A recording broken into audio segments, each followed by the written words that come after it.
Ahojte, dnes vám ukážem, ako som menil umiestnenie kamery na mojej Bambulab A1.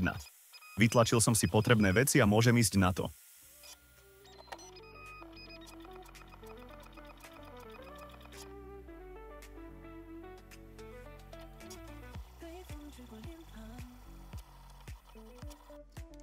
Najprv si musím odpojiť kameru,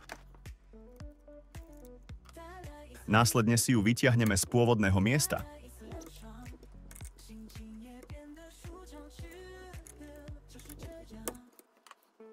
Teraz nastal čas použiť modely, ktoré som si dopredu vytlačil. Zapojíme si kameru.